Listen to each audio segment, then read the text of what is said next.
हरे कृष्णा, जय श्री हरि ओम नमः शिवाय। प्रिय भक्त जनों, आज सुनाते हैं शुक्रवार को संतोषी माता की कथा। कहानी बड़ी ही दुर्लभ कथा सुनेगी, तो आइए बड़ी ही श्रद्धा और प्रसन्नचित मन से इस कथा को सुनते हैं। चलो कथा सुनाते हैं। संतोषी माता व्रत कथा। एक बुढ़िया थी, उसके 7 बेटे थे। 6 कमाने वाले थे जबकि एक निकम्मा था। बुढ़िया 6 बेटों की रसोई बनाती, भोजन कराती और उनसे जो कुछ जूठन बचती वह 7वें को दे देती। एक दिन वह पत्नी से बोला, देखो मेरी माँ को मुझ पर कितना प्रेम है। वह बोली, क्यों नहीं, सबका झूठा जो तुमको खिलाती है। वह बोला, ऐसा नहीं हो सकता है, मैं जब तक आंखों से न देख लूं मान नहीं सकता। बहू हंसकर बोली, देख लोगे तब तो मानोगे। कुछ दिन बाद त्योहार आया। घर में 7 प्रकार के भोजन और चूरमे के लड्डू बने। वह जांचने को सिर दुखने का बहाना कर पतला वस्त्र सिर पर ओढ़े रसोई घर में सो गया। वह कपड़े में से सब देखता रहा। 6 भाई भोजन करने आए। उसने देखा माँ ने उनके लिए सुंदर आसन बिछा नाना प्रकार की रसोई परोसी और आग्रह करके उन्हें जमाया। वह देखता रहा। 6 भोजन करके उठे तब माँ ने उनकी झूठी थालियों में से लड्डुओं के टुकड़े उठाकर एक लड्डू बनाया। जूठन साफ कर बुढ़िया माँ ने उसे पुकारा, बेटा 6 भाई भोजन कर गए, अब तू ही बाकी है, उठ तू कब खाएगा। वह कहने लगा, माँ मुझे भोजन नहीं करना, मैं अब परदेश जा रहा हूँ। माँ ने कहा, कल जाता हो तो आज चला जा। वह बोला, हाँ आज ही जा रहा हूँ। ये कहकर वह घर से निकल गया। 7वें बेटे का परदेश जाना। चलते समय पत्नी की याद आ गई। वह गौशाला में कंडे उपले थाप रही थी। वहां जाकर बोला, हम जावे परदेश आवेंगे कुछ काल, तुम रहियो संतोष से धर्म आपनो पाल।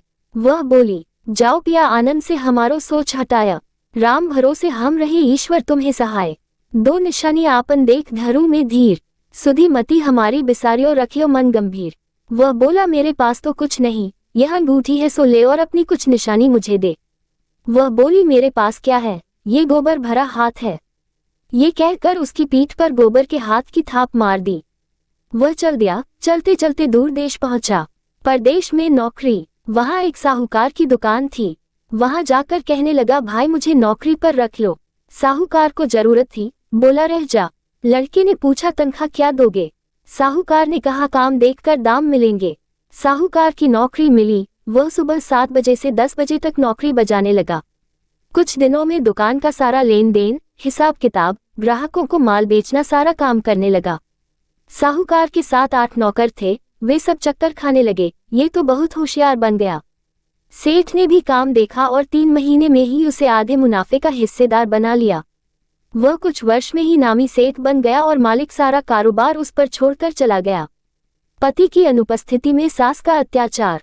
इधर उसकी पत्नी को सास ससुर दुख देने लगे, सारी गृहस्थी का काम करा के उसे लकड़ी लेने जंगल में भेजते। इस बीच घर के आटे से जो भूसी निकलती उसकी रोटी बनाकर रख दी जाती और फूटे नारियल की नारेली में पानी। एक दिन वह लकड़ी लेने जा रही थी। रास्ते में बहुत सी स्त्रियां संतोषी माता का व्रत करती दिखाई दी। संतोषी माता का व्रत। वह वहां खड़ी होकर कथा सुनने लगी और पूछा, बहनों तुम किस देवता का व्रत करती हो और उसके करने से क्या फल मिलता है। यदि तुम इस व्रत का विधान मुझे समझा कर कहोगे तो मैं तुम्हारा बड़ा आसान मानूंगी। तब उनमें से एक स्त्री बोली, सुनो, ये संतोषी माता का व्रत है। इसके करने से निर्धनता दरिद्रता का नाश होता है और जो कुछ मन में कामना हो सब संतोषी माता की कृपा से पूरी होती है। तब उसने उससे व्रत की विधि पूछी। संतोषी माता व्रत विधि। वह भक्तिनी स्त्री बोली, 1.25 आने का गुड़ चना लेना, इच्छा हो तो 5.25 आने का लेना या 1.25 रुपए का भी सहूलियत के अनुसार लाना। बिना परेशानी और श्रद्धा व प्रेम से जितना भी बन पड़े सवाया लेना। प्रत्येक शुक्रवार को निराहार रहकर कथा सुनना, इसके बीच क्रम टूटे नहीं, लगातार नियम पालन करना। सुनने वाला कोई न मिले तो घी का दीपक जला उसके आगे या जल के पात्र को सामने रखकर कथा कहना। जब कार्य सिद्ध न हो नियम का पालन करना और कार्य सिद्ध हो जाने पर व्रत का उद्यापन करना। 3 मास में माता फल पूरा करती है। यदि किसी के ग्रह खोटे भी हों तो भी माता वर्ष भर में कार्य सिद्ध करती है। फल सिद्ध होने पर उद्यापन करना चाहिए, बीच में नहीं। उद्यापन में 2.5 सेर आटे का खाजा तथा इसी परिमाण से खीर तथा चने का साग करना। 8 लड़कों को भोजन कराना, जहाँ तक मिले देवर जेठ भाई बंधु के हों, न मिले तो रिश्तेदारों और पास पड़ोसियों को बुलाना। उन्हें भोजन करा यथाशक्ति दक्षिणा दे माता का नियम पूरा करना। उस दिन घर में खटाई न खाना। ये सुन बुढ़िया के लड़के की बहू चल दी। व्रत का प्रण करना और माँ संतोषी का दर्शन देना। रास्ते में लकड़ी के बोझ को बेच दिया और उन पैसों से गुड़ चना ले माता के व्रत की तैयारी कर आगे चली और सामने मंदिर देखकर पूछने लगी, यह मंदिर किसका है? सब कहने लगे संतोषी माता का मंदिर है। ये सुनकर माता के मंदिर में जाकर चरणों में लौटने लगी। दीन हो विनती करने लगी, माँ मैं निपट अज्ञानी हूँ, व्रत के कुछ भी नियम नहीं जानती, मैं दुखी हूँ। हे माता जगत जननी मेरा दुख दूर कर, मैं तेरी शरण में हूँ। माता को दया आया। एक शुक्रवार बीता कि दूसरे को उसके पति का पत्र आया और तीसरे शुक्रवार को उसका भेजा हुआ पैसा आ पहुंचा। ये देख जेठ जेठानी मुंह सिकोड़ने लगे। लड़के ताने देने लगे, काकी के पास पत्र आने लगे, रुपया आने लगा, अब तो काकी की खातिर बढ़ेगी। बेचारी सरलता से कहती, भैया कागज आवे रुपया आवे, हम सब के लिए अच्छा है। ऐसा कहकर आंखों में आंसू भरकर संतोषी माता के मंदिर में आ मातेश्वरी के चरणों में गिरकर रोने लगी। माँ मैंने तुमसे पैसा कब मांगा है? मुझे पैसे से क्या काम है? मुझे तो अपने सुहाग से काम है। मैं तो अपने स्वामी के दर्शन मांगती हूँ। तब माता ने प्रसन्न होकर कहा, जा बेटी तेरा स्वामी आएगा। ये सुनकर खुशी से बावली होकर घर में जा काम करने लगी। अब संतोषी माँ विचार करने लगी, इस भोली पुत्री को मैंने कह तो दिया कि तेरा पति आएगा, लेकिन कैसे? वह तो इसे स्वप्न में भी याद नहीं करता। उसे याद दिलाने को मुझे ही जाना पड़ेगा। इस तरह माताजी उस बुढ़िया के बेटे के पास जा स्वप्न में प्रकट हो कहने लगी, साहूकार के बेटे सो रहा है या जागता है? वह कहने लगा, माता सोता भी नहीं जागता भी नहीं हूँ, कहो क्या आ गया है? माँ कहने लगी, तेरे घर बार कुछ है कि नहीं? वह बोला, मेरे पास सब कुछ है, माँ बाप है, बहू है, क्या कमी है? माँ बोली, भोले पुत्र तेरी बहू घोर कष्ट उठा रही है, तेरे माँ बाप उसे परेशानी दे रहे हैं, वह तेरे लिए तरस रही है, तू उसकी सुध ले। वह बोला, हाँ माताजी ये तो मालूम है, परंतु जाऊं तो कैसे? परदेश की बात है, लेन देन का कोई हिसाब नहीं, कोई जाने का रास्ता नहीं आता, कैसे चला जाऊं? माँ कहने लगी, मेरी बात मान, सवेरे नहा धोकर संतोषी माता का नाम ले, घी का दीपक जला दंडवत कर दुकान पर जा बैठ। देखते देखते सारा लेन देन चुक जाएगा, जमा का माल बिक जाएगा, सांझ होते होते धन का भारी ढेर लग जाएगा। अब बूढ़े की बात मानकर वह नहा धोकर संतोषी माता को दंडवत घी का दीपक जला दुकान पर जा बैठा। थोड़ी देर में देने वाले रुपया लाने लगे, लेने वाले हिसाब लेने लगे। कोठे में भरे सामान के खरीददार नकद दाम दे सौदा करने लगे। शाम तक धन का भारी ढेर लग गया। मन में माता का नाम ले चमत्कार देख प्रसन्न हो घर ले जाने के वास्ते गहना कपड़ा सामान खरीदने लगा। यहाँ काम से निपट तुरंत घर को रवाना हुआ। उधर उसकी पत्नी जंगल में लकड़ी लेने जाती है, लौटते वक्त माताजी के मंदिर में विश्राम करती। वह तो उसके प्रतिदिन रुकने का जो स्थान ठहरा। धूल उड़ती देख वह माता से पूछती है, हे माता ये धूल कैसे उड़ रही है? माता कहती है, हे पुत्री तेरा पति आ रहा है, अब तू ऐसा कर लकड़ियों के 3 बोझ बना ले, एक नदी के किनारे रख और दूसरा मेरे मंदिर पर व तीसरा अपने सिर पर। तेरे पति को लकड़ियों का गट्ठर देख मोह पैदा होगा, वह यहाँ रुकेगा, नाश्ता पानी खाकर माँ से मिलने जाएगा, तब तू लकड़ियों का बोझ उठाकर जाना और चौक में गट्ठर डालकर जोर से आवाज लगाना, लो सासू जी लकड़ियों का गट्ठर लो, भूसी की रोटी दो, नारियल के खेपड़े में पानी दो, आज मेहमान कौन आया है? माताजी से बहुत अच्छा कहकर वह प्रसन्न मन से लकड़ियों के 3 गट्ठर बनाए, एक नदी के किनारे पर और एक माताजी के मंदिर पर रखा। इतने में मुसाफिर आ पहुंचा। सूखी लकड़ी देख उसकी इच्छा उत्पन्न हुई कि हम यहीं पर विश्राम करें और भोजन बनाकर खा पीकर गांव जाएं। इसी तरह रुककर भोजन बना, विश्राम करके गांव को गया। सबसे प्रेम से मिला। उसी समय सिर पर लकड़ी का गट्ठर लिए वह उतावली सी आती है।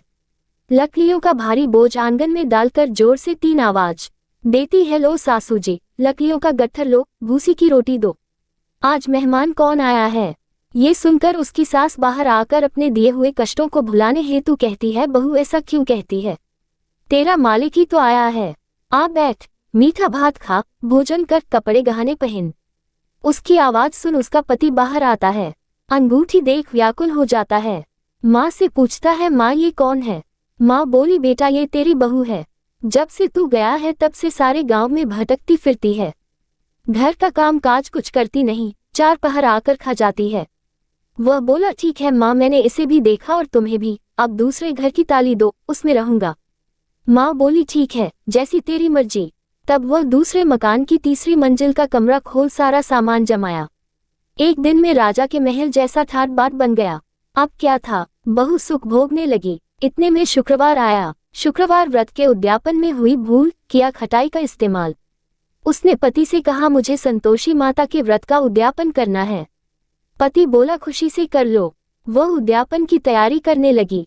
जेठानी के लड़कों को भोजन के लिए कहने गई।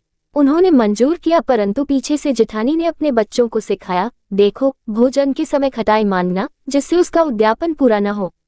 लड़के जीने आए खीर खाना पेट भर खाया, परंतु बाद में खाते ही कहने लगे, हमें खटाई दो, खीर खाना हमको नहीं भाता, देखकर अरुचि होती है। वह कहने लगी, भाई खटाई किसी को नहीं दी जाएगी, ये तो संतोषी माता का प्रसाद है। लड़के उठ खड़े हुए, बोले, पैसा लाओ। भोली बहू कुछ जानती नहीं थी, उन्हें पैसे दे दिए। लड़के उसी समय हट करके इमली खटाई ले खाने लगे। ये देखकर बहू पर माताजी ने कोप किया। राजा के दूत उसके पति को पकड़ कर ले गए। जेठ जेठानी मनमाने वचन कहने लगे, लूट लूट कर धन इकट्ठा कर लाया है, अब सब मालूम पड़ जाएगा जब जेल की मार खाएगा। बहू से यह सहन नहीं हुए। माँ संतोषी से मांगी माफी। रोती हुई माताजी के मंदिर गई, कहने लगी, हे माता, तुमने क्या किया? हंसाकर अब भक्तों को रुलाने लगी। माता बोली, बेटी तूने उद्यापन करके मेरा व्रत भंग किया है।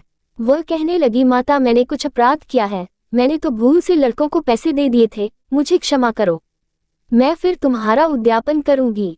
माँ बोली, अब भूल मत करना। वह कहती है, अब भूल नहीं होगी, अब बतलाओ वे कैसे आवेंगे। माँ बोली, जा पुत्री, तेरा पति तुझे रास्ते में आता मिलेगा। वह निकली, राह में पति आता मिला। वह पूछी, कहाँ गए थे? वह कहने लगा, इतना धन जो कमाया है उसका टैक्स राजा ने मांगा था, वह भरने गया था। वह प्रसन्न हो बोली, भला हुआ, अब घर को चलो। कुछ दिन बाद फिर शुक्रवार आया, फिर किया व्रत का उद्यापन। वह बोली, मुझे फिर माता का उद्यापन करना है। पति ने कहा, करो। बहू फिर जेठ के लड़कों को भोजन को कहने गई। जेठानी ने एक दो बातें सुनाई और सब लड़कों को सिखाने लगी, तुम सब लोग पहले ही खटाई मांगना। लड़के भोजन से पहले कहने लगे, हमें खीर नहीं खानी, हमारा जी बिगड़ता है, कुछ खटाई खाने को दो। वह बोली, खटाई किसी को नहीं मिलेगी, आना हो तो आओ। वह ब्राह्मण के लड़के लाकर भोजन कराने लगी। यथाशक्ति दक्षिणा की जगह एक एक फल उन्हें दिया। संतोषी माता प्रसन्न हुई। संतोषी माता का फल, माता की कृपा होते ही 9वें मास में उसके चंद्रमा के समान सुंदर पुत्र प्राप्त हुआ। पुत्र को पाकर प्रतिदिन माता जी के मंदिर को जाने लगी। माँ ने सोचा, ये रोज आती है, आज क्यों न इसके घर चलूं। यह विचार कर माता ने भयानक रूप बनाया। गुड़ चने से सनामुख, ऊपर सून के समान होठ, उस पर मक्खियां भिन भिन कर रही थी। देहली पर पैर रखते ही उसकी सास चिल्लाई, देखो रे, कोई चुड़ैल डाकिन चली आ रही है, लड़कों इसे भगाओ, नहीं तो किसी को खा जाएगी। लड़के भगाने लगे, चिल्लाकर खिड़की बंद करने लगे। बहू रोशनदान में से देख रही थी, प्रसन्नता से पगली बन चिल्लाने लगी, आज मेरी माताजी मेरे घर आई है, वह बच्चे को दूध पीने से हटाती है। इतने में सास का क्रोध फट पड़ा। वह बोली, क्या उतावली हुई है? बच्चे को पटक दिया। इतने में माँ के प्रताप से लड़के ही लड़के नजर आने लगे। वह बोली, माँ मैं जिसका व्रत करती हूँ ये संतोषी माता है। सबने माता जी के चरण पकड़ लिए और विनती कर कहने लगे, हे माता, हम मूर्ख हैं, अज्ञानी हैं, तुम्हारे व्रत की विधि हम नहीं जानते, व्रत भंग कर हमने बड़ा अपराध किया है, जग माता आप हमारा अपराध क्षमा करो। इस प्रकार माता प्रसन्न हुई। बहू को प्रसन्न हो जैसा फल दिया वैसा माता सबको दे, जो पड़े उसका मनोरथ पूर्ण हो। बोलो संतोषी माता की जय। आज की कथा पसंद आए हो तो वीडियो को लाइक कीजिएगा, शेयर कीजिएगा, कमेंट में संतोषी माता की जय लिखिएगा और चैनल को भी सब्सक्राइब करें।